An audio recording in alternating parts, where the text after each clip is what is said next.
The problem is, if I want to do the intro for this, I'd have to remember the name of the movie. I could not remember the name of this thing. We talked about this before you got on too. I kept confusing this with Out for Justice and Out for a Kill, and I said to Aaron, I kept calling this it is Out for a Kill every time I was thinking about it. Like in my head, I was thinking Out for a Kill. No, that was like several episodes ago. I said to Aaron, it's another Out for, right? This is the third Out for, and then he corrected me and said, no, it's actually Out of Reach, and I was, it's that. The thing was, I didn't even do that. I didn't even confuse with other movies. I just like would look up the movie. Oh yeah, this is the one I have to watch, and then like literally go to like pull it up and be like, what was the name of it again? Like I just no part of this title could stick in my head. The titles started off, these titles didn't mean anything, and they've only meant less and less as time has gone on. Like this means nothing to me. It's just words. Have hey both everybody, looked welcome at to Out of Our Minds, the Out of or Out for film title podcast. You've actually been listening to Stephen Seagal. This week we are talking about Out of Reach, we think. It's difficult to remember the title of this. My name is Aaron. My name is Zach. My name is Hans. His name is Hans. His name is Hans. Usually, most of the time. In this case. And the three of us, the two of you, have you guys looked at the poster for this movie? Yes. I'm actually looking at it for the first time right now. Does he look like a vampire to you too? I didn't have that thought, but now that you say it, I like a shot from like a failed Dracula movie. Yeah, I'm not going to disagree with it now that you say it. It's like they made his face more angular or something for the poster. I want to say. Are we putting all these posters in the Imager, however you pronounce it, folder? Thing? I haven't been, but we could. If we talk about the poster, we could add it in there. That's right. We do talk about the posters pretty frequently. What were you, Hans? Were you going to say something real quick before Aaron did the intro? I already did the intro. I'm going to do the synopsis. You can just cut my voice out of that because I was talking over him for a second. And I just wanted to make sure if it was something important you wanted to say, like before. No. Yeah. Okay. No, we want to make sure that you have the space to say what you think is important. Except we haven't actually synced. Oh, we have to sync. Wait. Yeah. Oh yeah, that's true. Here we go. 3, 2, 1. But you can't check your 6. It's kind of like, taking a screwdriver to a gunfight. What's happening? Just like old Tom.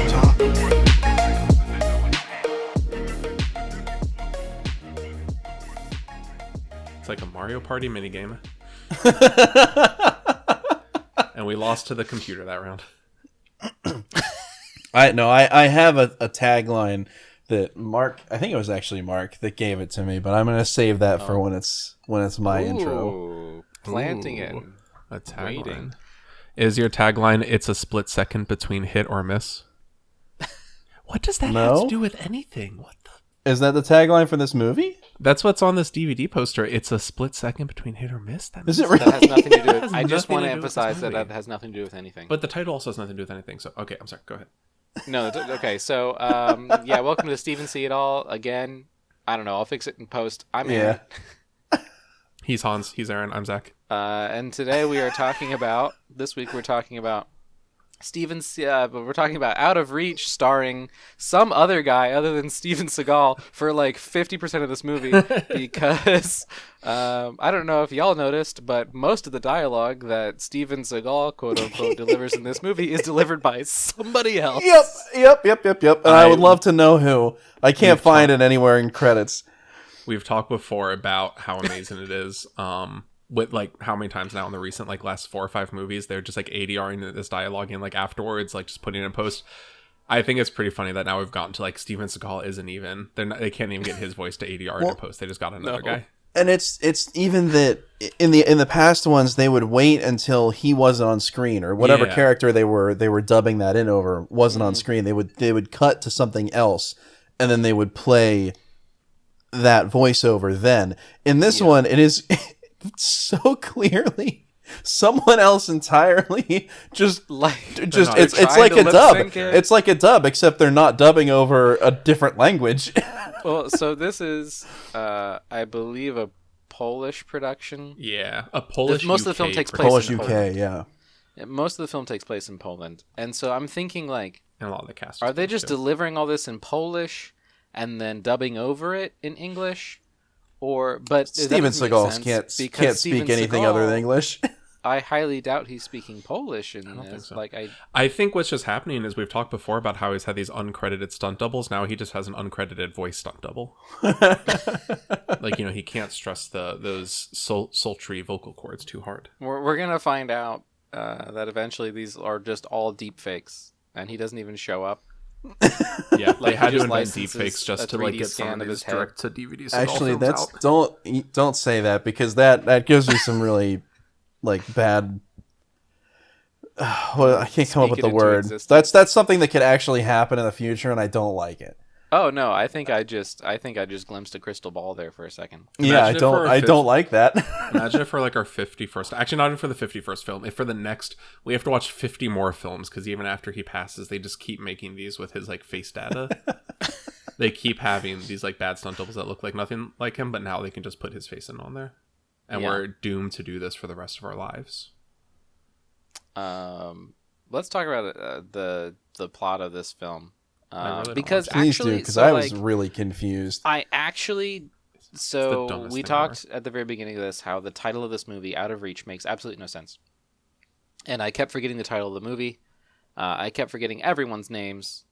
It was really bad. I didn't really know who was who in this movie, but I could hold on to the moment to moment, like what is going on, general plotline of this.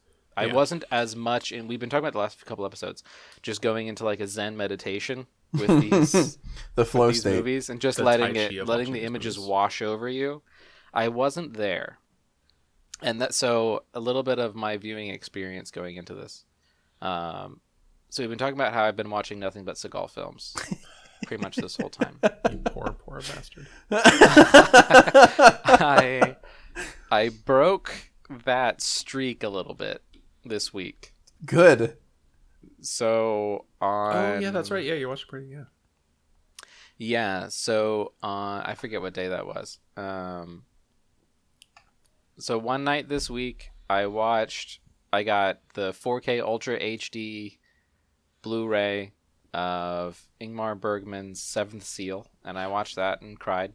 Oh, I didn't even... Oh, you watched Seventh Seal and didn't tell me? I thought you were just going to talk about Polite Society. Yeah, and then the very next day, I saw a cool poster at the local movie theater, the local like university movie theater, and I watched that, and it was Polite Society, which was pretty good. I'm actually... hold on. I'm actually a little upset that you watched Seventh Seal and didn't tell me and didn't share your thoughts on it with me. Well, because I knew we were going to see each other today, and I was going to tell you today. So, We have an appointment every week that we sit and we talk to each other for hours. so you actually watched, like, the cream of the crop, and then also a pretty decent, like, funny, like, kind of action thriller about, like, sisterhood. Yeah, and then I watched this. And then Out of Reach. Did you have to look at a monitor to remember the name when you just said it there? I did, yeah. But I did just come up with a funny joke. Out of reach, more like out of breath. Because I can't run that much. More like out of mind. But so like I kind of ruined myself here.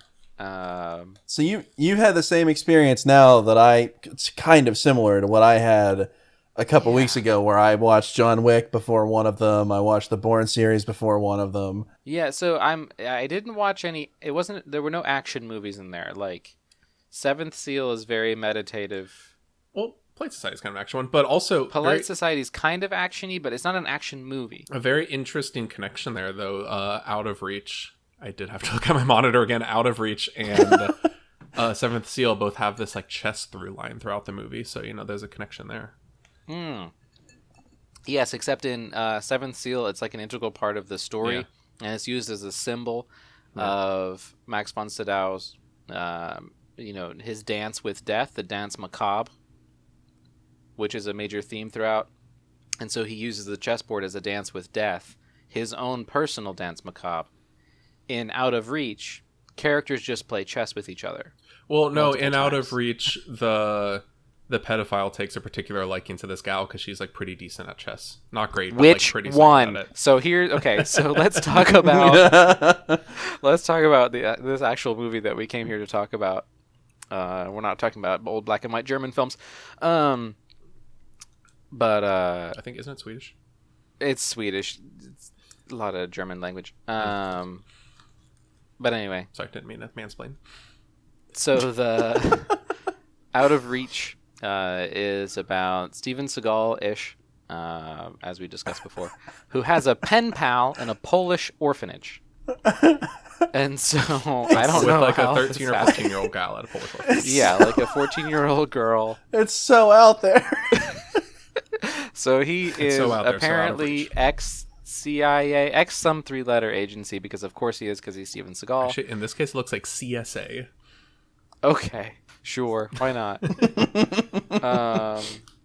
So at the beginning of the movie, he's like writing back and forth with his 14-year-old pen pal in a Polish orphanage, while the CSA is like hunting him down. I think they're like out, like they're trying to kill him, like they're retiring. They're like out quote for unquote justice. this agent. I'm sorry. They're out for justice. They are out for justice. It sounded more like they were out for a kill. Actually, sounded Well, like he it was is just very out of under their reach. siege. It's a very under siege thing, I hate this. which I wish had. I hate Seagal that was we can marked even for do death. this.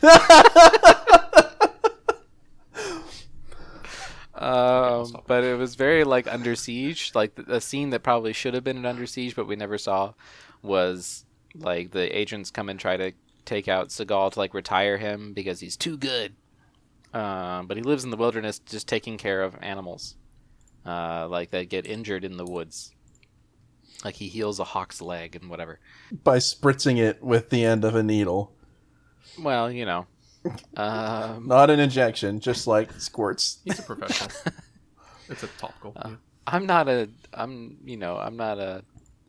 veterinarian. I don't know how that works. Not like that. But anyway, creepy guy, definitely pedophile. Which one? vibes.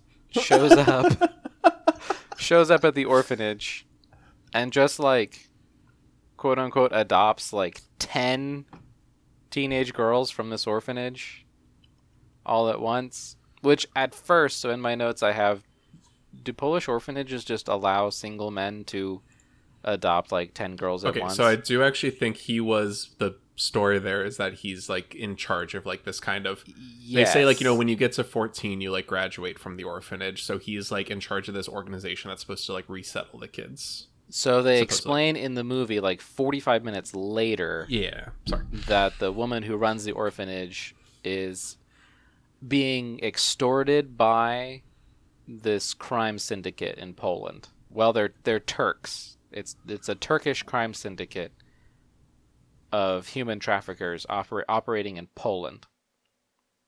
And so they have this orphanage under their thumb, and so they go and like get a whole bunch of young ladies from this orphanage, and they bring them to it's a aircraft hangar, where they just like take photos of them and stuff. And then so Seagal gets a letter, like the last letter from his pen pal Irena, but it's actually written from the director of the orphanage. I'm trying to do this all by memory. Director of the orphanage, saying that you can no longer talk to her. So he gets suspicious. The CSA come and try to kill him. He escapes. He goes to Poland, goes to the orphanage. And so like this whole time, and I think this was meant to be endearing. It was actually very creepy. He was teaching her through these letters like secret ciphers and codes, like how to be a code breaker, like all these different cipher techniques, and had something to do with Napoleon, like Napoleon Bonaparte. I don't think that was ever explained. No. Yeah, it's like brought up later on. They're like, Napoleon, he was this great general, but some still just saw him as a little corporal, and then it's like not brought up after that. Yeah, but I don't know what that has to do with secret ciphers. Except, can I just say something real quick? I was very concerned for a bit because Steven Seagal has tried to be like Native American in the past. In this like opening, this truly awful, this heinous voiceover. Steven Seagal's never done like a voiceover narration before, and he still hasn't. But this supposedly Steven Seagal like voiceover narration at the beginning is truly awful.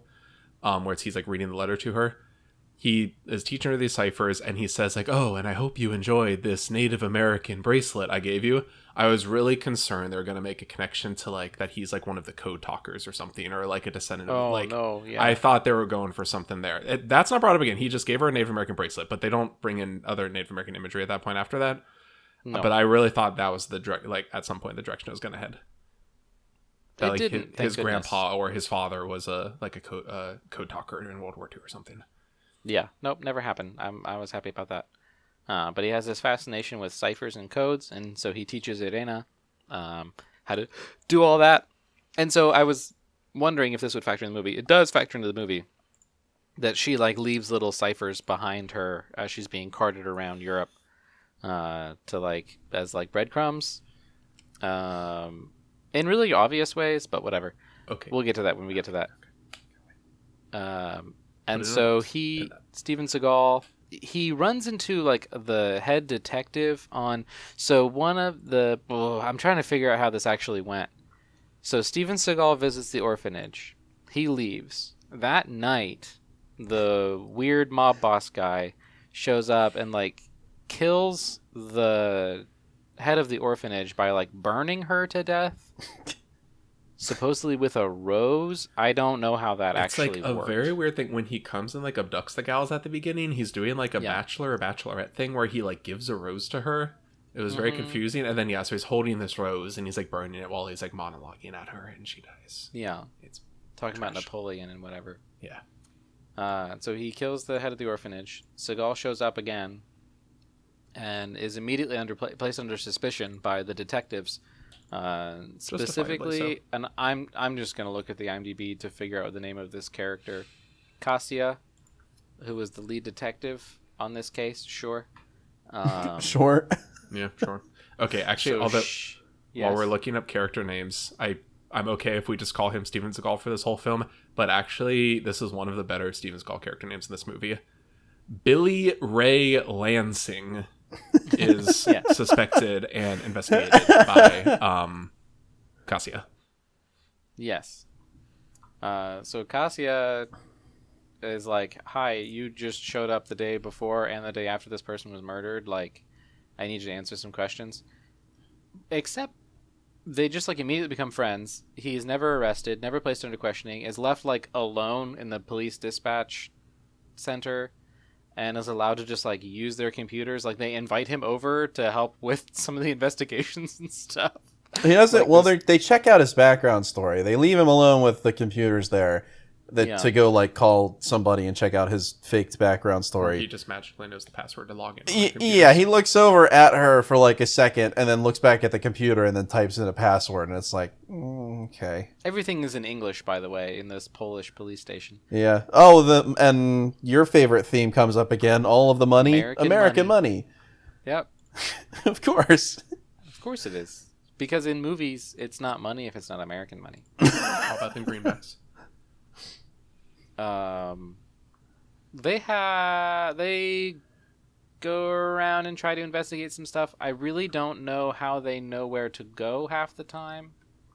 I was lost on that too. They like they're just going from happen to place to show up place. at the right place. So, yeah, like literally the only thing they establish is that Seagal is kind of following this trail of breadcrumbs that the gal is leaving, that the kidnappers are intentionally allowing her to leave.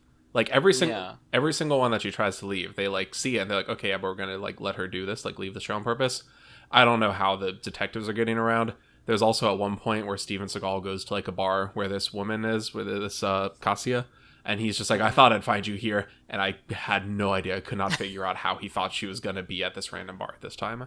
But so it's pretty much just a whole movie of people showing up at like the right place for reasons I could not figure out. There are only 8 places in the world. They've got to be at one of them. Well, so the Polish detectives do find like the secret pedophile warehouse, because the creepy guy, the mob boss, that is like the main villain of this movie, he ends up killing one of the girls to like make an example of her because she was nervous about being trafficked and wasn't being cooperative. And so he kills her, and so it becomes a murder scene, and I don't know how, like, the next day the detectives know to go there. And so they find that. I am like, I said I was following this pretty well. Then as I sit here to try and explain it, I'm having a rough time. Because it just skip ahead. It's just they kind of skip ahead. There's a lot of back and forth for like the middle, 40 minutes. Yeah, and then eventually the CSA steps in and says that they will, because they want Seagal taken out, they will actually feed information to this Turkish crime syndicate in order to help them take Seagal out, because they both want to do that.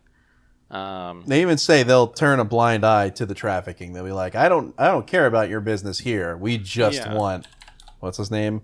Billy Ray Lansing. We just want him dead. So then they end up having a shootout in a brothel. I was kind of waiting for.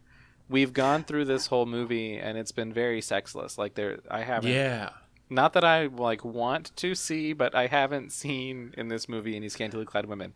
And then he just walks into this building and it's just full of women walking around nearly naked. And when we got to that point, I remember sitting there thinking, "Wait a minute, hold on, how did we get here?" Because we were just in a restaurant, and he had just happened to find this guy that he needed to get information about this restaurant. And the next scene, boom, we're in a brothel. No explanation. Yep. And of course, Seagal finds the only brothel in Poland with dumb, kitschy, fake Asian decorations everywhere. It looked like it's like the main Steven room. Seagal decorated this brothel. Yeah, he rents a room there that he uses as his base of operations. Well, it's a weird room because there's this big painting of a samurai, and the wardrobe has Japanese characters on it. But then there's also a suit of armor, which is a winged hussar. That's a Polish suit of armor. That's Polish cavalry armor. I couldn't tell you.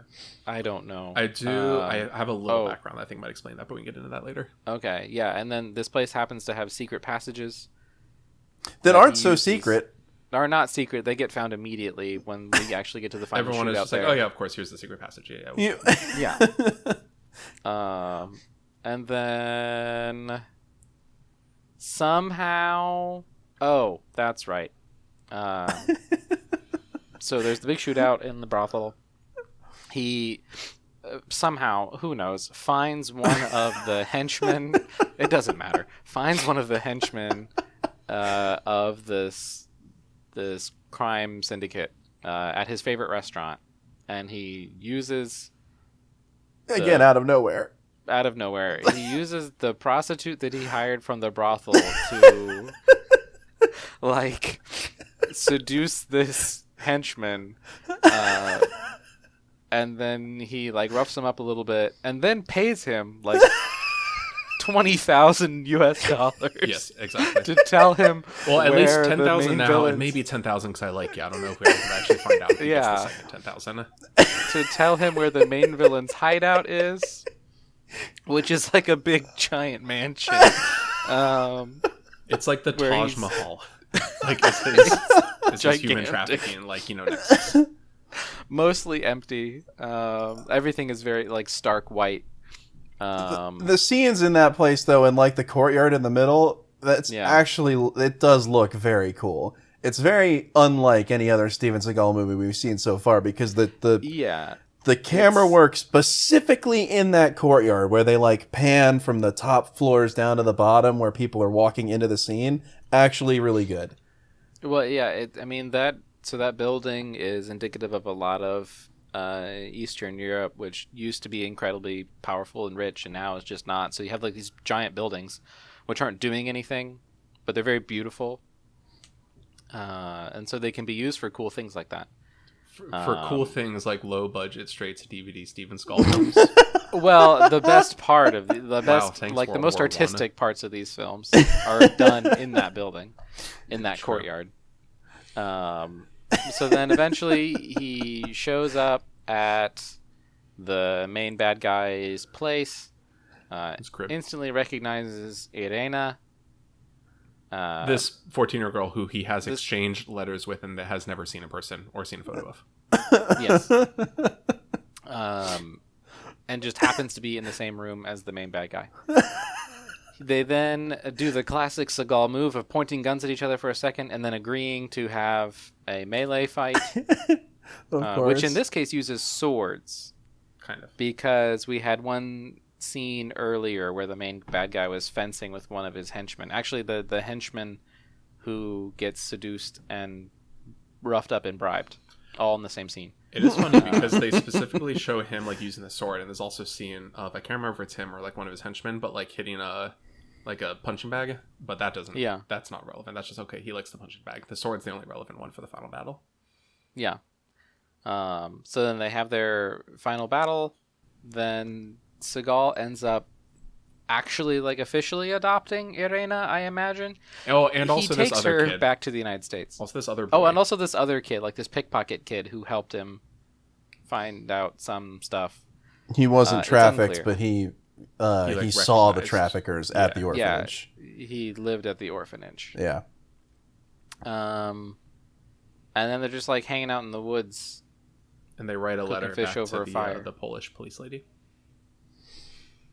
And then it ends with the absolute worst freeze frame of that hawk that he saved at the beginning of the movie. The freeze frame is incredible. Just like both at 50% opacity. It's, I think, the worst singular still image I've ever seen end a film, without debate.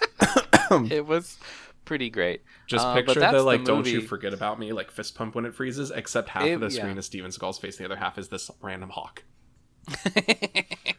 So when it froze on the hawk at the end, I'm like that's very funny. And then Seagal's face, like what? And I lost it.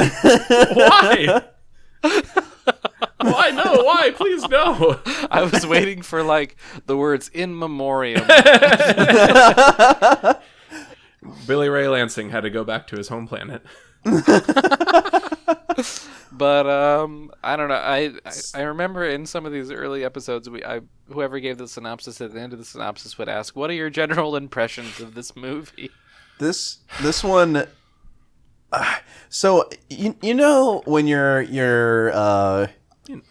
when you're sitting with a bunch of buddies in the same room and you're all maybe having some drinks and throwing out stupid ideas or something. Yeah. That's how this movie feels to me. I do that every Wednesday night when we record this. It's like a stream of consciousness thing. Someone said, "Oh yeah," and then they can go back, then we'll go back and cut back to the guys and they're fencing because that would be really cool, and then we'll cut back to Seagal, and then it's the really drunk guy's turn to say what happens next, and he says, "Oh yeah," and then they go to this brothel, and the other guys are like, "But how does that fit in?" He's like, "Oh, don't worry about it, we'll figure it out." I don't know, the whole movie struck me as this really like, that's the best way I can put it, this stream of consciousness, like, "Oh yeah, then they do this, oh yeah, then they do this, oh yeah, then they do this." That's a pretty good way to explain it, really. None of those pieces really connect at all. It just kind of happens to you.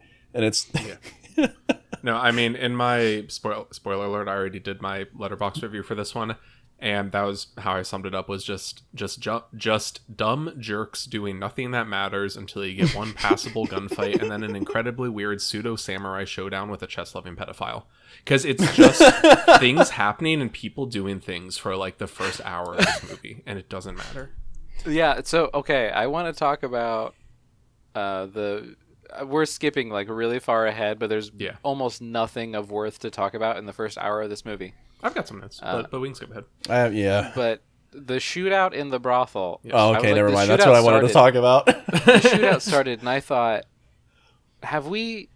is this the first, like, in a Seagal film, this is the first, like, shootout scene, and we're like an hour into this movie. Yeah, my note there is finally something's happening. That's like the first note that I wrote down when the shootout started.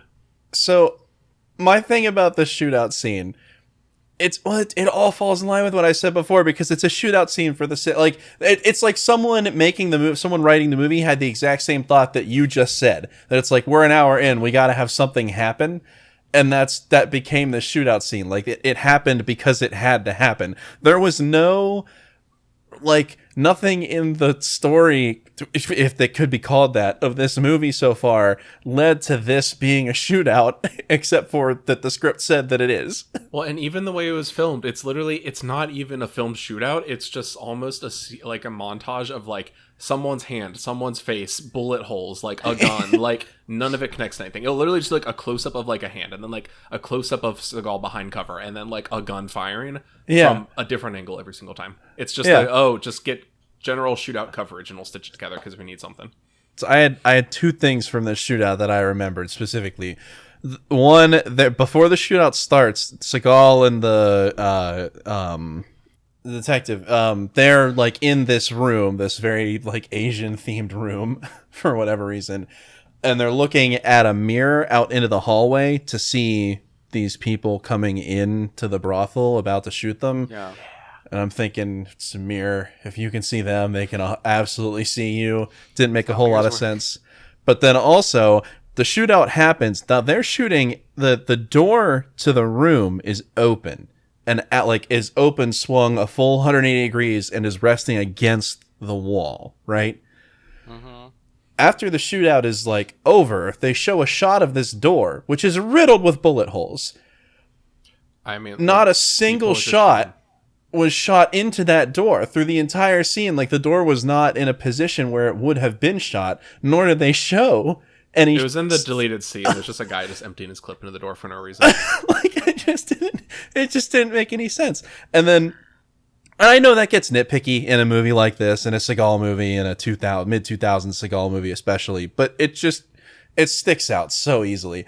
And then the other thing that I thought was very funny was that at the end of this, he's shooting the last guy, and he's using, I don't know guns that well. It looks like a 1911, but it could be anything. It doesn't matter.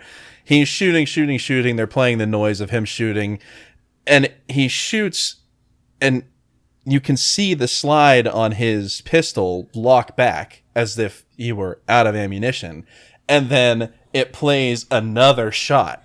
Like, there's the sound of another shot after the slide is already locked back. And I know that's nitpicky, but it was very entertaining. I mean, for me, the thing that stuck out is that Seagal and the investigator would just keep doing these random, like, rolls, like these tactical rolls for no reason. Yes. Like, they would roll into the line of fire to start shooting instead of staying behind cover. And then in this shootout, and like any time there was any gunfire exchange beforehand, if there is a very penetrable, like, wooden thing that Seagal can hide behind, he will hide behind it in this movie. There are multiple times he like flips over a wooden desk to hide behind, or like a little wooden decorative thing. Like, he only hides behind stuff that bullets can absolutely go through, no problem.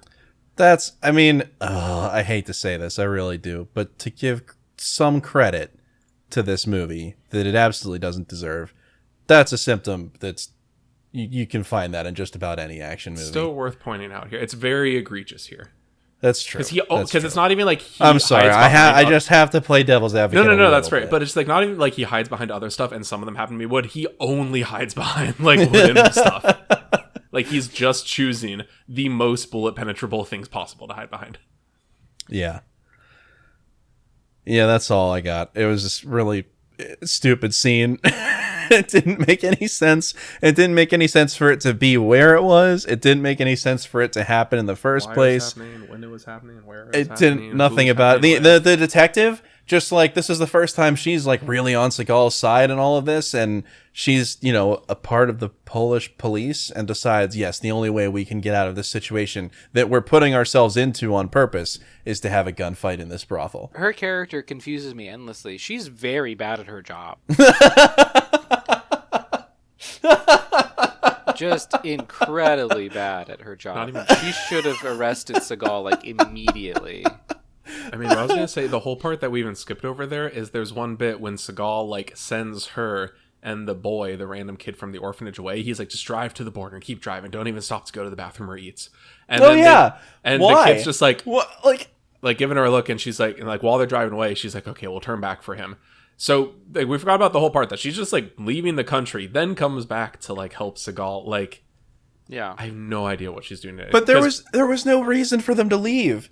There was like it just you get a scene. It's the same thing. You get a scene of Seagal telling her that she has to leave the country with this kid, but there's no reason for it. It doesn't have to happen. They're not after her. No. They don't even know she exists. No. The only thing that makes sense, because this is the actual answer, is just she did have a job, she did have a character, she did have a life, and then she meets Seagal and just does what Seagal tells her. That's all she exists to do at this point. That's the only way it makes sense, because that's really just how it was written. Well, like, so in this movie, they meet at the orphanage. He gives her a false identity at a murder scene. At a murder scene where he's also just talking to, like, random, like, giving his number to random children. Yes. She discovers that it's a false identity, and then just says, okay. Like, but because there was a strange man who showed up at a murder scene giving false information about who he is, and you didn't immediately arrest him and interrogate him. Like, you didn't question him at all, and actually you just like left him alone, and then asked for his assistance in this investigation for what reason? Defied your uncle, who's also in the same police department, in order to give him assistance. Like, it doesn't make any sense. Oh yeah, that's too. When they go to have the shootout, is it her uncle that gives them a bag of guns? Yeah. Just like, just gives them a duffel bag full of guns. She's a cop. She can just go get some guns. Doesn't matter. This movie really, it just happened. It just happened to me, and it unfolded in front of my eyes. I think, Hans, you were really onto something. That it's just things happening. It's just like a montage of things that should happen in an action movie. So you have like the scene where the main guy and the love interest, because she's a detective in this movie, but she really functions as the love interest who just happens to know how to fire a gun. Yeah, pretty much. She does no detective work in this movie. Like you said, she's bad at her job. She's very bad at her job. So you have the scene where they arrive in a place, sort of romantically, then discover it's a murder scene, and then it's a trap, and they have like a shoot. The first shootout is actually with silenced pistols in the dark, and in her house or someone's house, her house, I imagine. But there's one of the mobsters who like works for this crime syndicate is dead in her house. Was it her house? I could not figure out where they were. Seagal met her at a bar. Again, don't know why or how or whatever. Yeah, he knew she was going to be there. He met her at this bar, walks up to her, says, "You look like you've had a little too much to drink. How about you give me your keys and we go wherever you need to go next?" Like, absolutely not. So she says, okay, gives him her keys, and then they go to this, like, there's no explanation for it. They just go to this place. I thought it was her house, too, until there was a dead mobster on the floor, and I was like, oh, maybe this is... like sitting at a desk. Okay, but here's another thing, though. Here's another thing that's important, is that they go in, and there's a dead woman on the ground. Oh, was that it? She was shot... Well, because here's what happens. I can't remember the exact sequence, who she's supposed to be, what this is supposed to indicate. There's this dead woman on the ground with, like, a bullet hole, like, straight in her forehead. And I initially thought it was going to be, like, are we doing the same exact thing last time where he goes with the woman to her house and there's, like, a previously never mentioned roommate who's dead, and then that's, like, what starts the romance? But then, I don't know, because it's just this dead woman. I think it's very funny. She's laying on the ground with a literal bullet hole in her forehead, and Seagal just goes over and, like, puts his fingers to, like, check her pulse for half a second. Wait, really? It's hilarious. Oh my God. I missed that entirely. Like, there's a bullet. You can see the bullet. He just goes up and just touches her neck like he's checking her pulse, and I'm like, my guy. Hold on. I feel like I need to go back and look at this. Sitting at the desk, who shot himself. Yeah. So explain. I was so confused. Did he? So it's. This is what I'm led to believe that he shoots her in the head and then shoots himself, but I don't know who this woman is. I don't know why I don't know what's going on. It's just like stuff that has to happen in this kind of movie. So like there has to be the part where one of the henchmen is offed. Yeah. For some reason, and they're left for the good guy to find. And they didn't have a character to off him, so he just offs himself because. Well, yeah, and like the only time that we've seen this guy is like the organizer, because they have the legitimate front, which is the United Association of Nations, or It's something United like that, Alliance of Nations or something like that. It's very. Is that supposed to be the UN? Is it supposed to be making a comment on something? I assume it was don't actually know. just one of those how like shady organizations will try to give themselves a legitimate sounding name. I just assumed it was one of those. That might be giving the movie. Which, by the way, Seagal does for himself like 3 or 4 times. Yeah, in this yeah. movie. Well, I mean, maybe that's why he just recognizes it because he's like, they're doing the same trick I do. Yeah, he'll just show up to a place and say that he's with some charitable organization, and it's completely made up. But no, I think when Seagal goes and checks the pulse on the woman with the bullet shot through her forehead is the funniest part of the movie for me. I just found it. So it's at 41 minutes 25 seconds in. I have a screenshot here. We'll include it. Yeah, we're 41 minutes in when we get our first gunshot in this action movie. I don't know that he's actually supposed to be checking her pulse. It looks like he's just putting his hand on a dead body for no reason. I assume he's checking the pulse. He's just not very good at making it look like he's checking a pulse because he kind of looks like he's doing it tactically, or he thinks he's doing it tactically. But then this guy shot himself. There was another guy there that I guess was like doing cleanup, or this was like a trap set to get Seagal and this gal because he tries to kill them. And then we have, again, it feels very much just like, action movies have that scene where like they get shot and the main character like does field surgery, like uses alcohol and a knife to dig out the bullet wound, and it is the most action movies have this thing, so we have to have this scene. Yeah, you have to have the scene where like they clean the wound with alcohol and then they dig out the bullet and then they burn it to cauterize the wound, which, by the way, do not do that. No, but Seagal told me, don't this will cauterize the wound. Don't attempt it. You cannot do that. Okay, also... That's not how that works. This is a But also the bullet is just, like, resting on, it's right on top her shoulder. Well, I was going to say, the thing that's weird to me is this is a very common thing, like, drink the alcohol and use it to disinfect to dig the bullet out. Again, this is the most rote thing. But Seagal just makes it so creepy, because he's just, like, she's laying on this on the desk, and he's, like, making her just drink from the bottle. He's like, drink more, you need to drink more. And he does this, like, 4 times. He's like, you need to drink more, you need to drink more. Like, he just keeps, like, shoving alcohol into this woman. Before, he like is you very said. creepy throughout this entire movie. No, that's like one of the like first notes I have is like, how is Steven Seagal creepier than the pedophile human traffickers? Like, he is creepier than any villain in this movie, and they are literally trafficking like 14-year-old women. And like everything he says is it makes my skin crawl.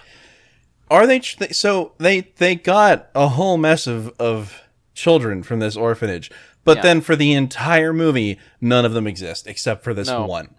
There's the one that gets killed. They're in a basement somewhere. And there's Irena, who's like who's basically the MacGuffin of this movie. Yeah.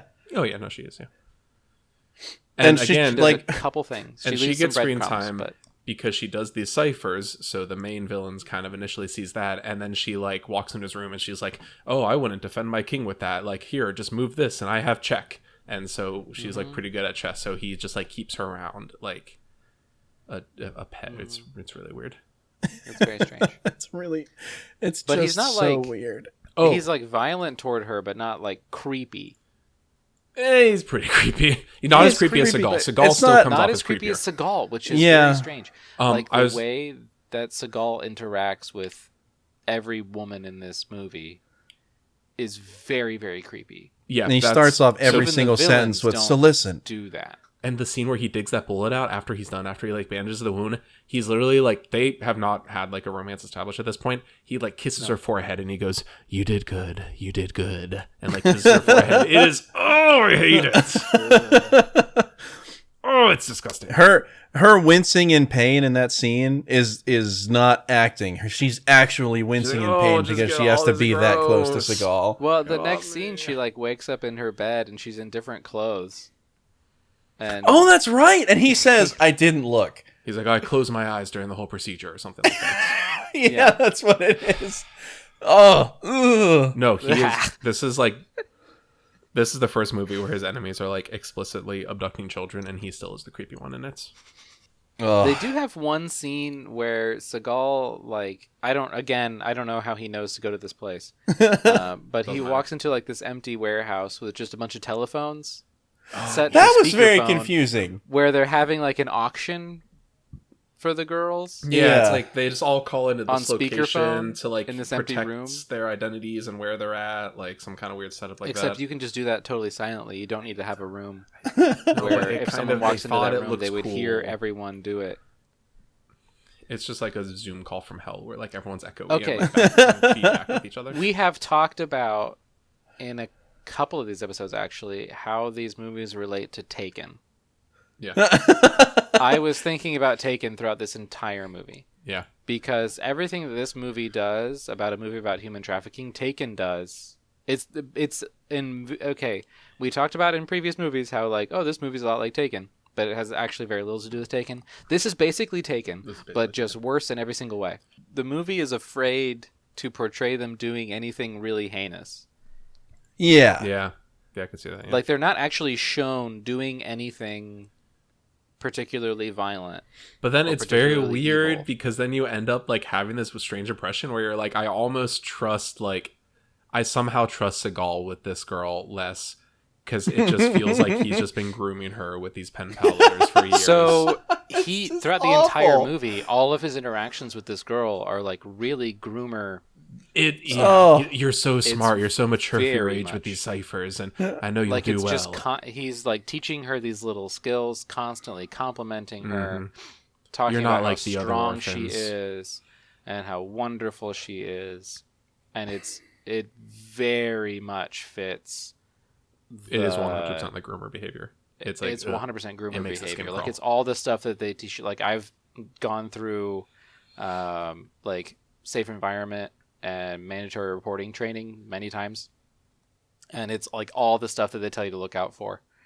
That if someone is doing these things, you call child safety like immediately, because this is the kind of behavior that groomers use, and all of that language, all of that like film language, and all of that like interpersonal language is used to describe Seagal and not the literal human traffickers.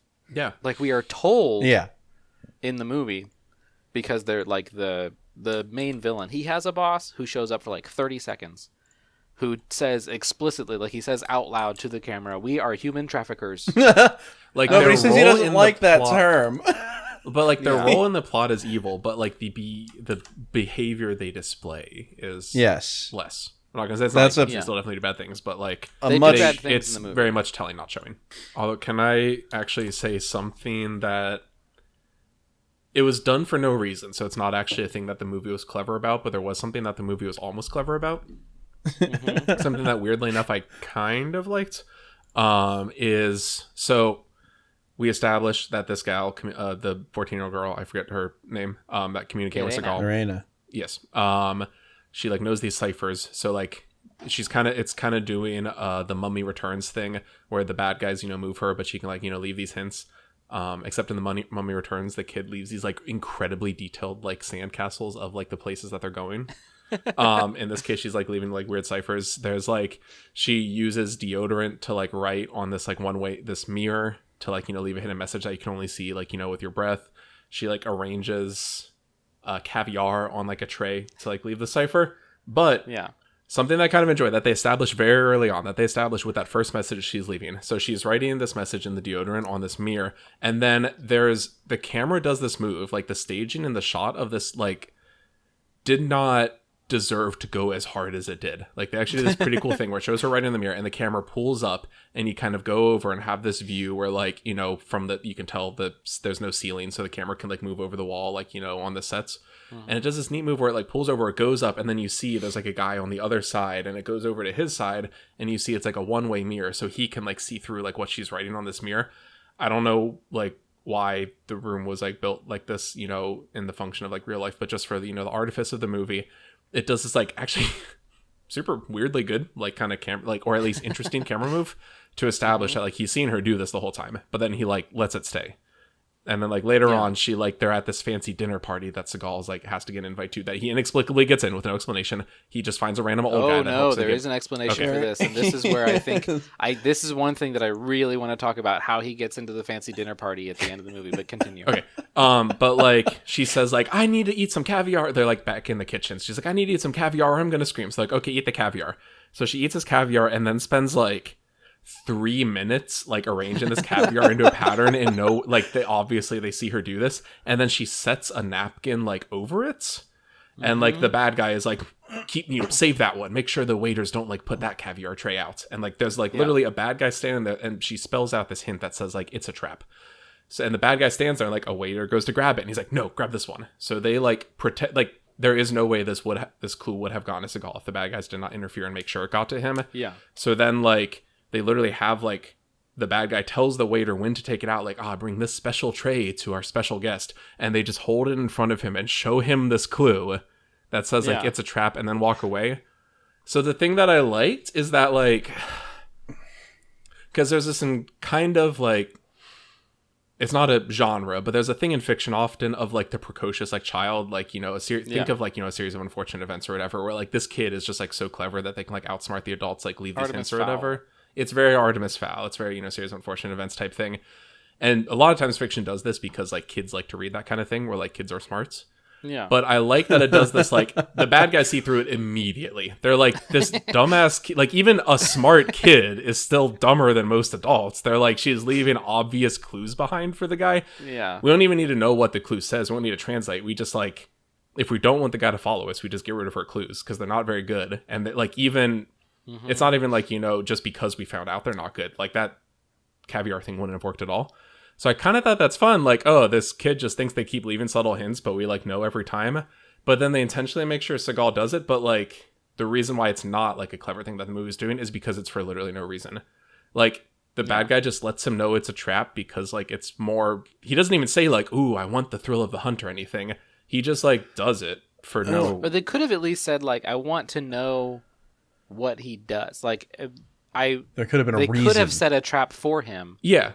By telling him that it's a trap, like, but he just like gets away. He just kind of just like walks around for a bit and then leaves there. So this is my wait. Let me have my Aaron moment. This would be my like Aaron rewrite. Is I see this nugget that I like, and it would be that they either use it advantageously for a trap, that they more clearly establish that like the bad guy's toying with him. Like I think this nugget nuggets don't bloom. This seed could blossom into like I would just rewrite it so this. You know, the bad guys realizing like the kid's ploy is like a plot point that makes more sense and kind of has more, you know, cleverness to it. Time for the real Aaron rewrite. So here we go. So you're not better than me. So there's a screw scene, you, Zach. Yeah, screw there's you, a scene Zach. Earlier in the movie, the first time Irena plays chess with the main bad guy, we see the weird like legitimate guy who does all the record keeping, who ends up like. He gets taken out. He's the bait in the trap that needs no bait because it's just her house, where we have our first shootout, where we talked about like taking the bullet out and cauterizing the wound, like because that scene just has to happen. That guy who dies, like the henchman that's taken out there, he is in charge of legitimate operations. It seems like the legitimate side of this operation.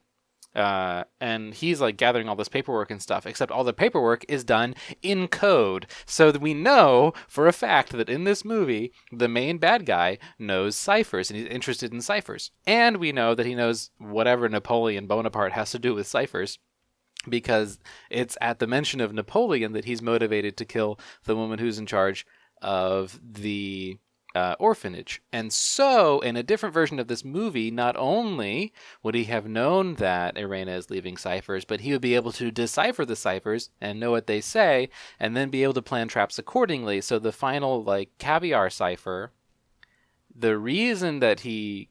Okay, in a better version of this movie, the reason that he gives the caviar cipher to Seagal intentionally is because he knows exactly what it says, and then he can plan around it and plan a proper trap.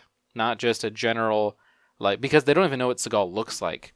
And once we get to this party, that, well, like, they the do then bad guys inexplicably know what he looks like. They end up inexplicably knowing what it looks like. I don't know how, but they do know it's him. Because at this point, the CSA is in league with them. Okay. And so there's a CSA agent, his former black partner, because in every Seagal movie, he has to have a black partner. And in this one, it's his former black partner who is now trying to kill him. Like points him out in the crowd, and so they know who he is. And so in a better version of this movie, the bad guy would have deciphered the caviar cipher and then either modified it or planned around it to plan an actual trap that he would have been led into by the caviar cipher. Okay. Because we know it's already mentioned in the text of the film that the bad guy, like, is interested in ciphers and like he knows how to. He was the one that said something about Napoleon, like he knew what that meant. Okay, you're not wrong, but I do think The viewer doesn't, but I think I did. the characters do. I think for that rewrite, I did like 80 or 90% of it, and then you added the little zhuzh on top in my defense. Yeah, You didn't completely steal my thunder, despite how hard you tried. I'm sure you'll have another rewrite, that's even better after this. Let me have my one. I'll give it to you. Oh, just unfortunately, the movie's not that good, not that smart, and No, they just do it for no reason. They know that there's a cipher hidden in the caviar tray, and they intentionally give it to Seagal, which alerts him to the trap, and then he leaves, and then they chase after him, but they're too late. So, But like my thing about a lot of these movies is like, why bother having?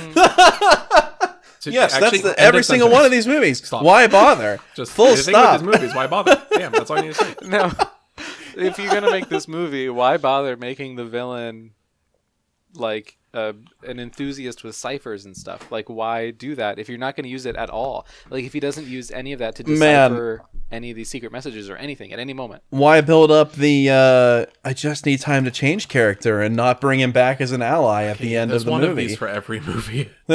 what does it take to change? This is a constant. Okay, but yeah.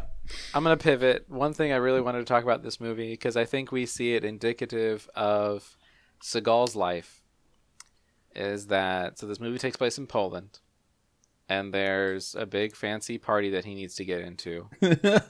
And the way that he gets an invite into this party is he goes to his friends at the Russian embassy, and while sitting in front of a picture of Vladimir Putin, he pulls strings with the Russian bureaucracy and the Russian ambassador to get an invite to this fancy party in Poland.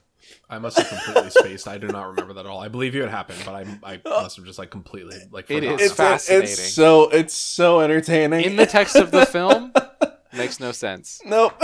In the text of the Seagal lore When did Steven of Seagal become who friends this man is, I was not expecting the Russian fascination or Russian fetishism to occur this early, actually. Just the those picture of listening who Putin do not hanging on the know. wall in the background.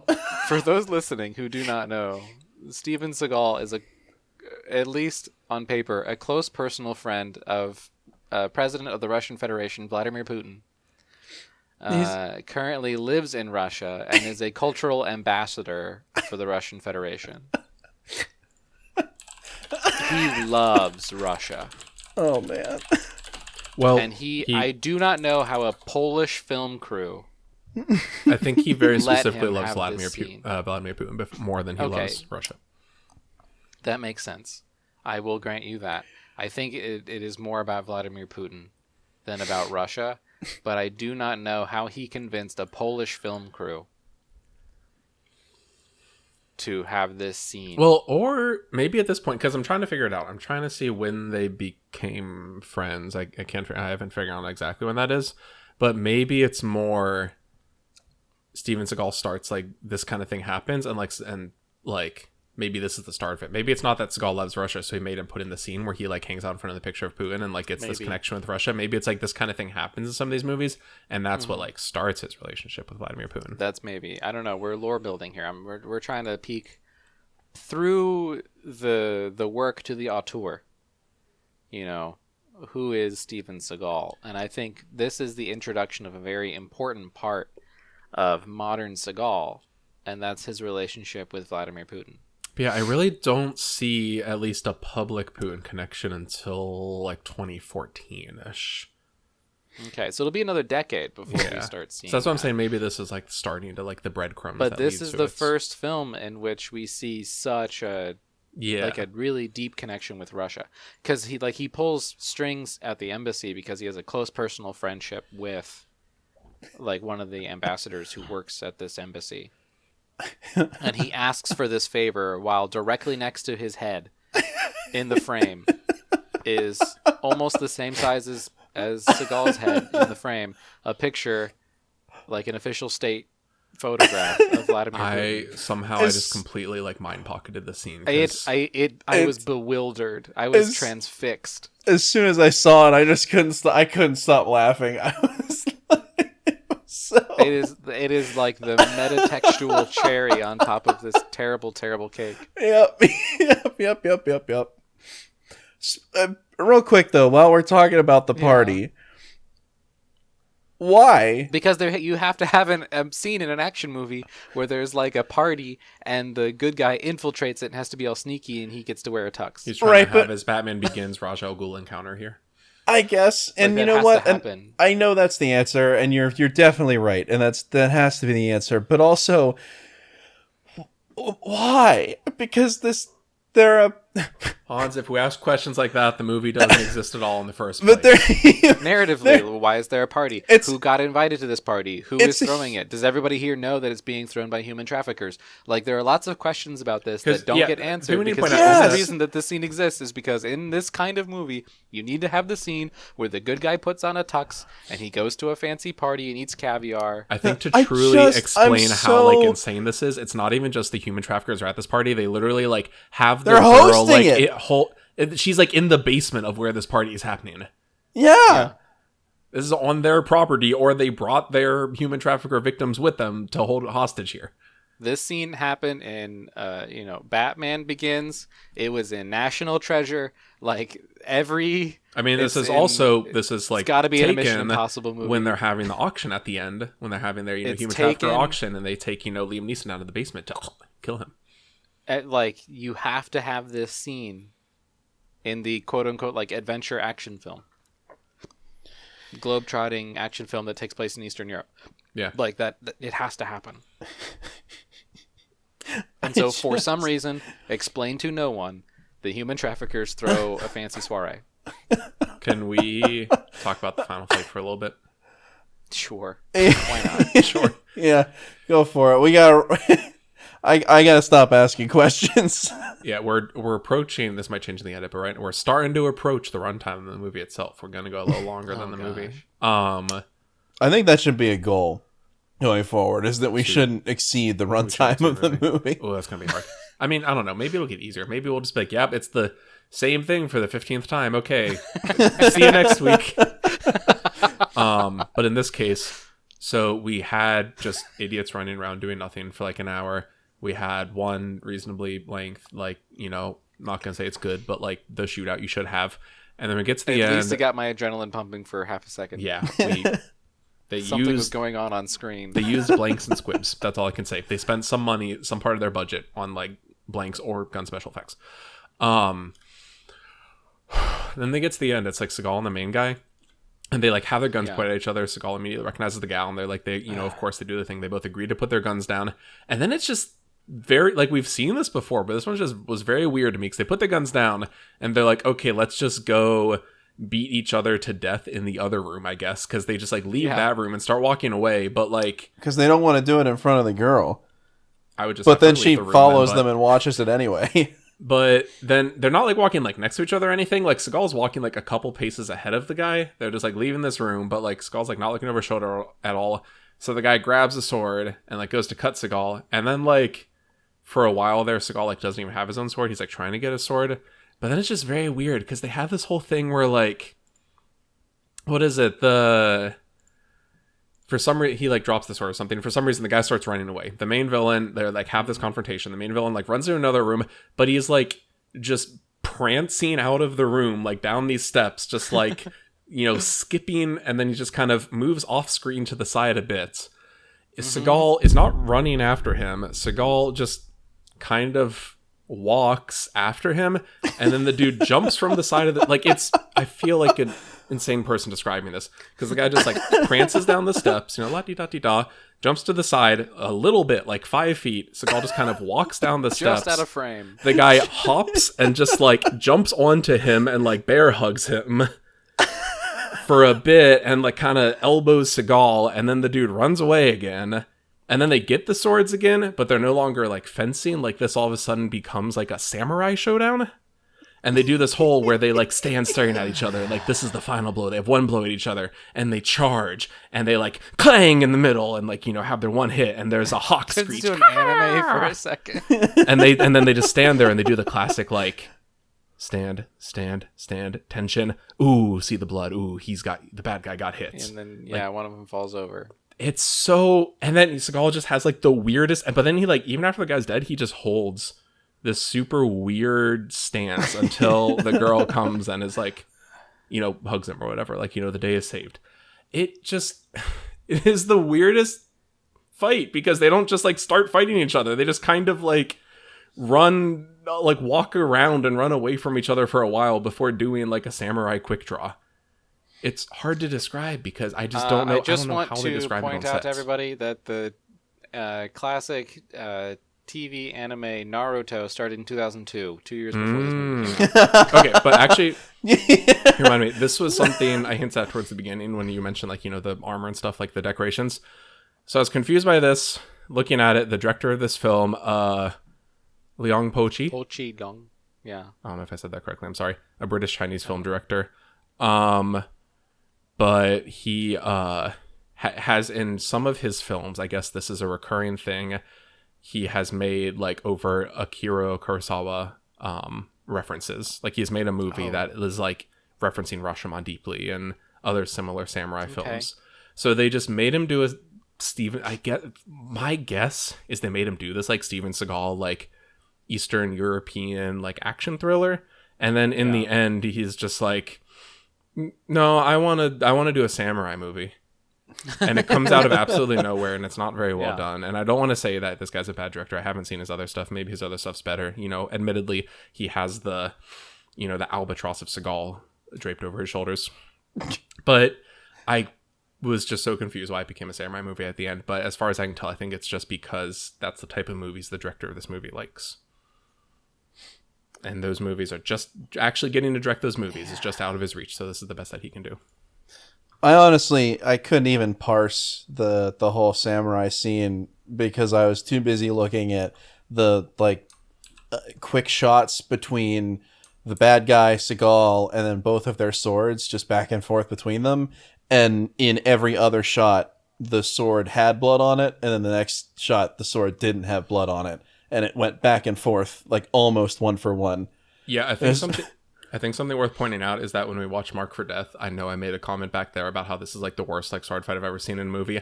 I take that crown away, Mark for Death. Sorry, it is just out of reach for you now, because this movie has our bits. Well, okay, so actually, I'm gonna say a thing.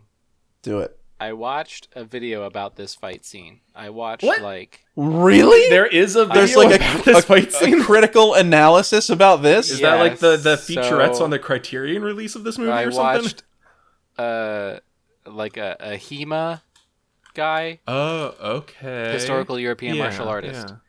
yeah. He did like a breakdown of this fight. Scalagrim. Look him up. I'm not a huge fan of his presentation, but every now and again he puts out a good video. And I guarantee he's the only person who has covered this fight from this movie. But I think the title of the video, and I'm not going to get this right, is something along the lines of "Good Sword Fight in a Terrible Movie." Okay. And so he like goes through the sword fight almost blow by blow, and like the beginning of the sword fight, trash. Like when the main villain has like a fencing foil, and it's the one time that Seagal bleeds in this movie. Yeah. He gets like a little scratch on him. Because he just gets Seagal's like dodging slowly by just like shifting left and right, just like leaning left and right to like avoid these slashes, which are very obviously not going to hit him. And then somehow he disarms the bad guy, and then so they switch swords like partway through, and the bad guy picks up like a saber. And Seagal gets a messer, which is just a big knife, basically, which looks kind of like a katana, but isn't. The hilt is very different, and it doesn't have quite the curve to it, and it's heavier. But it is like enough that it could be like a mall ninja katana. Like some dude could have bought this on Amazon and be like, oh yeah, this is a katana. It's been folded 1,000 times, so it's the strongest. But it's an actual historical sword. It's a German style of sword. I don't think Seagal knows that. Aesthetically kind of like a katana. Just like the hussar armor looks aesthetically kind of like samurai armor. So we're like using European analogs for Asian culture. Like, just find the thing which aesthetically looks closest, but in reality has nothing to do with that, and we'll just use that. But this guy who knows a whole lot more about historical fencing and things than I do said that a couple of these exchanges are actually pretty good. Like, it seems like Seagal has some history. He theorized that Seagal has like some history in sword fighting and fencing. Like, he knows, or at least some fight coordinator on set potentially. Yeah, someone on set knows how these swords are used. Now, for most of the fight, they're not using them in that way, and they're just kind of doing nonsensical things like attacking each other's swords and just like flailing about. Like at points holding their swords out to the side and the other person hitting that sword, not aiming for like the body. Very intentionally trying to hit the sword. Like very anime kind of sword fighting. But Very every live now and action again anime, you'll very get an Netflix exchange. anime. Like a Netflix Very anime? Netflix live action adaptation of anime. Yeah, but every now and again you'll get an exchange where they're using like actual sword techniques. They're very brief, but they do exist. So someone in the room knew how to use these. I mean, I could believe that. I wouldn't be surprised if like the person they hire had HEMA training and just use some of those techniques. Well, and then so that reminds me of going all the way back to okay, dear listener, you're gonna get a little bit of how the sausage is made. We are like way ahead of our like release schedule and recording these. So I just listened to our episode for Under Siege 2, Dark Territory today. Great episode. I'm gonna pat us all on the back here for a second. It was a great episode. Very funny. I laughed out loud a couple times. We're very in that entertaining. episode, we talked about the fight choreographer, Clint, and how he absolutely knows what he's doing. He was the fight choreographer for The Matrix. Still waiting on that But apology. the fights Hans. in that movie, huh? Still waiting on that apology, Hans. Hans still owes an apology to Mr. Clint. But he definitely knows what he's doing. Like, he was the fight choreographer on The Matrix. And yet the fights in that movie, like all the melee fighting, sucks. And so we come here, and it seems that someone in the room did know how these swords are used historically. And like does know how these swords can be used in an effective way, in a way that makes sense on screen. And then that just didn't happen. Well, to the same reasoning that Zach said in episode 6. Now that we've just listened to it, you got to work with what you got. And Yeah. I'd imagine someone knew what they were doing, but they just couldn't quite get Seagal to do what he needed to do. That's the theory. I don't see a specific sword fight coordinator of any kind. So there is Dion Christoph is the stunt double and lead. Oh my man, why do you do this to me? Rizar Janikowski is the stunt coordinator, and Marek Solek is a stunt performer. So I'm gonna give it to one of them. That would be my guess. One of them. That's everyone that's under stunts, at least on IMDb. So I really don't think there's much. I have a few more notes, but they're not worth it. I don't know if there's a whole lot more to talk about in the actual movie. I was gonna, like, in all of our reviews here, we've gone to like, what did the cast go on to do? There's only like one guy. Steven Seagal went on to do quite a bit after this movie. Steven Seagal went on to do quite a bit after. I don't know, I think that was kind of downhill for him from here on out. There is one guy in this movie that I vaguely recognized, and that's the main bad guy, played by Matt Scholes, who was in Blade 2, The Transporter, and Fast and the Furious, and then he did this movie.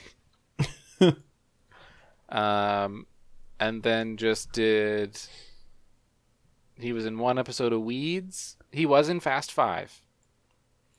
So good for him. But once he was in some movies that I would think, like if he was in the first Fast and Furious, The Transporter, Blade, and Blade 2. So pretty good. And then he did this, and then went to TV for a while, and then some movies that I'd never heard of. Something I think that is pretty funny is that he is in Blade and Blade 2, but a different character in each one. He's not the same Really? character. He plays Kreese in Blade 1 and Chupa in Blade 2. Huh. I haven't seen Blade 2 in a while, so I couldn't tell you exactly what that role does. I just actually watched the first Blade somewhat recently, but I still couldn't tell you what role he plays there. Ooh, and then Robbie G. I'm sorry, I don't know how to pronounce your last name, Robbie. I'm sorry. Who played? He was one of the government agents that was out to kill Seagal. He played his former partner. He's actually been in some stuff. So before he did this, oh gosh, he was in Underworld. Yeah, he did Underworld immediately before this. Wow. Immediately after this, he was a voice in World of Warcraft. Oh. And then 2 years after this, he was in Pirates of the Caribbean, Dead Man's Chest. Yeah. Then later in Paddington 2, second best movie of all time. So he seems to be doing all right. Yeah. That's good. And then, he was in Zack Snyder's Justice League. I am curious if was he just in Zack Snyder's Justice League, or was he like in both? Like, was he in the original Justice League and also Zack Snyder's like cut, or? IMDb just says Zack Snyder's Justice League. Okay, sure. Sure. So I bet he was demanding the Snyder cut on Twitter for a while. Oh, sorry. You okay? Oh. It ruined my cool thing. Breathe. I was just gonna say, I bet he was demanding the Snyder cut on Twitter for a while. That was not because of the snacking, let me just say. I just don't know what happened. That's what happens when you get old, sound like folks. this for the rest of the pod. Voice built for radio. You're listening to K432, where we only have the best voices. Now, back to Imagine Dragons. Okay, I'm better, I think. And then also, so we have, pretty much everyone else in the acting crew. I mean, a lot of the them other are actors, admittedly Polish or other Eastern European actors, which many of them could be doing really great right now. And I'm very sorry. I just don't know anything about Polish cinema. So I can't tell you whether they're doing great or not. And I think from now on, that's how it's going to be. I would not be surprised in most of these movies. Like that, yeah. And I don't know enough about foreign media markets to tell you whether or not these people are successful. Honestly, everybody Hollywood. Hollywood. Yeah, Polish Hollywood. Yeah. Everybody aside from Seagal did a pretty good job.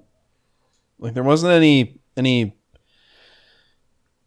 like outright bad acting that I could recall.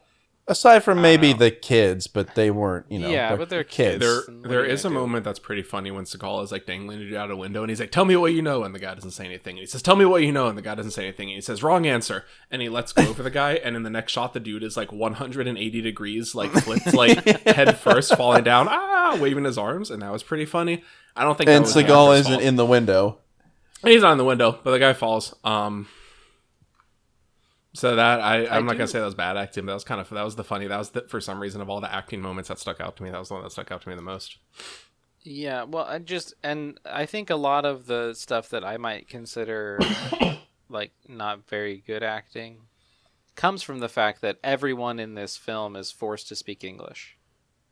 And it is very obviously for many of these characters not their first language. And even when you have scenes between two people who have no reason to be speaking English, like they're both Polish or whatever, and there's nobody around who would need them to speak English. They speak English anyway, which we've seen in a couple of these movies now. Well, to be fair, like Avatar: The Way of Water, we've been around the Polish language for so much that it just sounds like English to us anymore, and we don't need the pirate subtitles.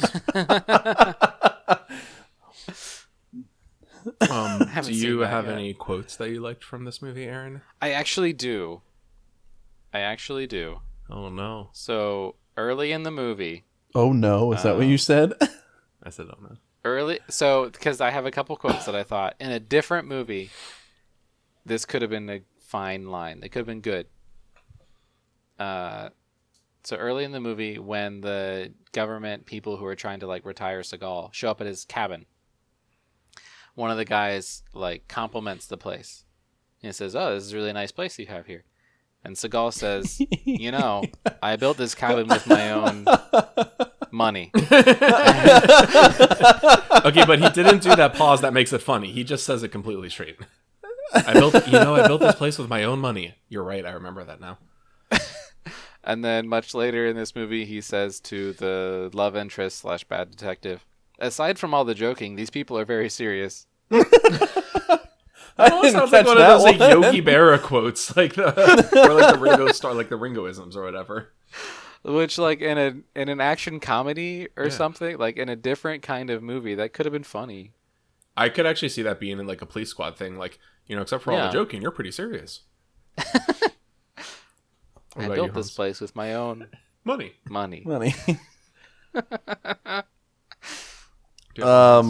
The only one I can't remember the exact quote, but it's during the shootout sequence. Seagal and the detective kill everybody else, and there's just his old partner left.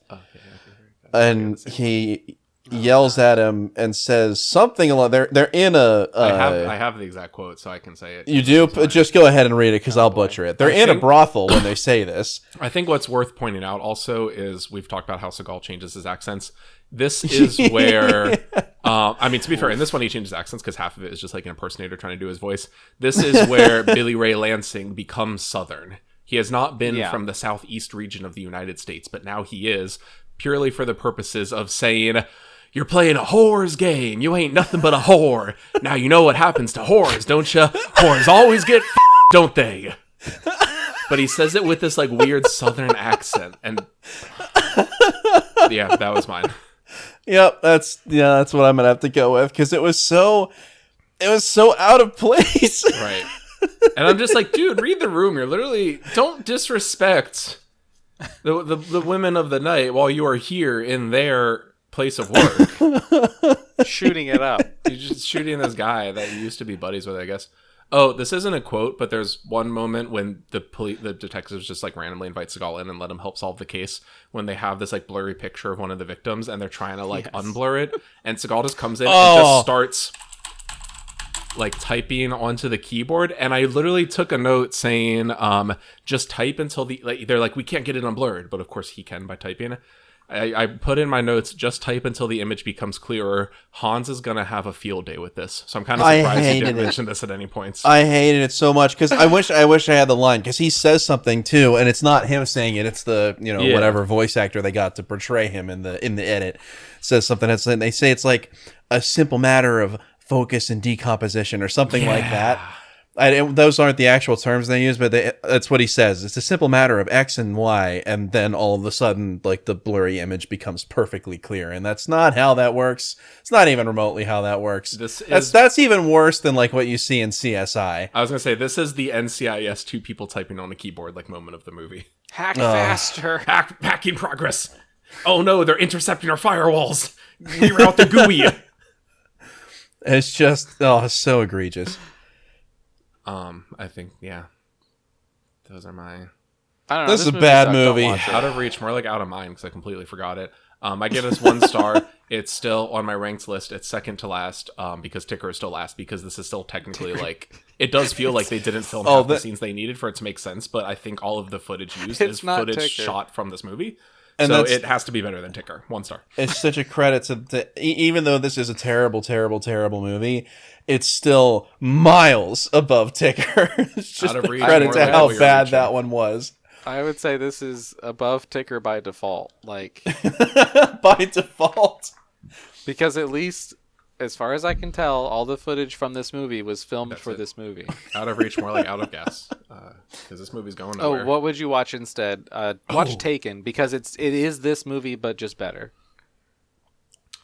I think looking back on Taken, it's not like an incredible movie. I really liked it when I first watched it, but like thinking back on it, like it's fine. It's okay. This is hot garbage. So if you just want to watch a version of this movie that is actually like good and to watch, and you'll have a good time watching it, just watch Taken. You know the way you like mentioned to your dad at the start of this, like above the law, and he goes like above the law, awesome. Yeah. And you're just like, no, this movie's trash. I think actually Taken is gonna be like that for like my kids. That my kids are gonna be like, yeah, I don't know, I saw this like this movie like Taken. I'm just like, Taken, Liam Neeson, I have a particular set of skills. And they're like, Dad, just stop. What the? Oh, did you know it was like made by a pedophile? And I'm like, yeah, but we were okay with that at the time, I guess. But you weren't there. You weren't there. I asked my dad about Under Siege 2. Oh, did Really? you? I did. Well, wait, no, you said that in the episode. I remember because you said his biggest problem with it was that it was so unrealistic. That was the first Under Siege. That's Under Siege 1. Oh, that was. Oh, no, you're right. I asked okay. him about Under Siege 2. No, you're right. You're right. A couple you're right. days ago. No, yesterday. Because I told him about this whole project that we were working on. A couple days that ago. we started releasing episodes, and he says, "Are you having fun?" I'm like, "Yeah, I'm having fun," because he's a good dad. And I said, "But our 3 listeners have told us that one of their favorite parts is hearing your opinions on these movies," and he thought that was funny. we need like the dad rating. And so I said, "What did you think of Under Siege 2?" And he said it was okay, not as good as Above the Law, but Bogosian made that movie. I was like, yeah, Under Siege 2. I disagree with the not as good as Above the Law part, but yeah, no, I'd agree. Yeah. In general, yeah, it's a solid assessment. I'm with Dad on this one. Yeah, it was like Bogosian carried that entire film. I'm like, yeah, Dad, he did. Yeah, that's awesome. And I applaud my dad's memory. I don't think he's seen that movie since it came out. Yeah, no, that is genuinely impressive. I can't remember movies we watched last week, and the fact that he can make that pull from decades ago is legitimately impressive. And can tell you the name of the actor who had the standout performance in this movie. Even the week we watched that movie, I'm still just calling him Arno from Uncut Gems. Yeah. That's what I put him in all of the taglines and everything. I said quote unquote Arno was how I wrote it because that's how you described him the entire podcast. Go watch Under Siege 2 instead of this movie. That's my second recommendation. Oh, cool. Wow, this is the first time we've recommended a Seagal film. Yeah. It feels almost like against the rules. I'm acting above the law here. The movie I would recommend, when I first started watching that scene where he's dangling the guy out the window, it's this fight in a dim apartment, and then the guy, he gets thrown out the window. It made me think a bit of the opening of, this is the second Zack Snyder pull of the episode, Zack Snyder's Watchmen. I was just immediately thinking to myself, a comedian has died in Poland tonight.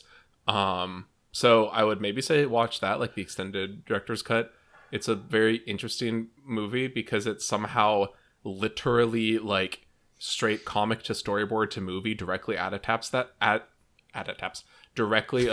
source material while also carrying over literally zero of the theme or meaning of the source material. It's genuinely impressive at how surface level of an adaptation it is.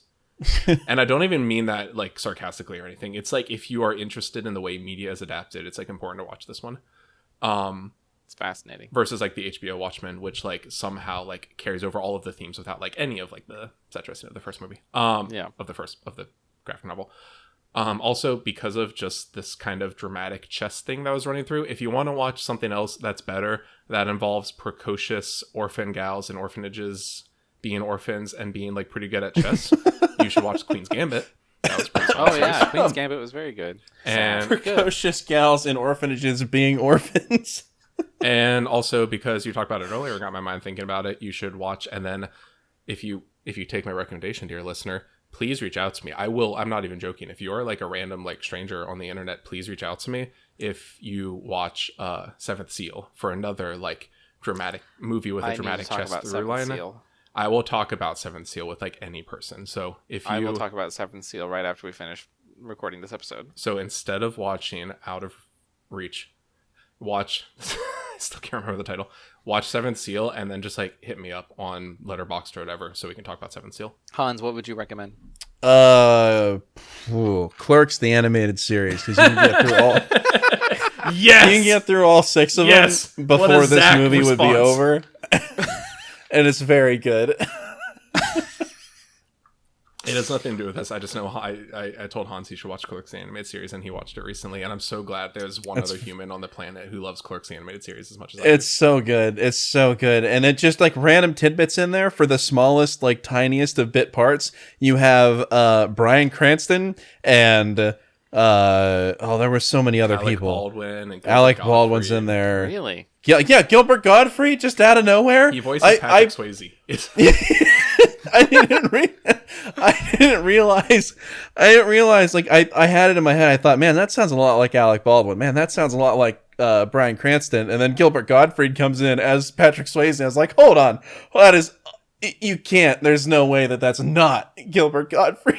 And the thing that is worth mentioning is they have not just that, like, yeah, that voice cast being in an animated TV series would be interesting enough. This is for a 6-episode TV series that was canceled after 2 episodes had aired. That's what, in like the year 2000 or something. That's what's wild. Yeah, 2000. It's Welcome very to good. Jerks, the Clerks fan cast. Welcome to hold on, there's gotta be a Clerks. Oh no, the first Clerks reference that popped in my head is very problematic. I can't make that one. Yeah, let's not do that. And on that very problematic note, let's end this episode of a very problematic movie. On that bombshell, we can end. This podcast would be great if it wasn't for the listeners. A Clerks the Animated Series fan cast. Okay, there it is. I got it. There you go. That means one of us has to die.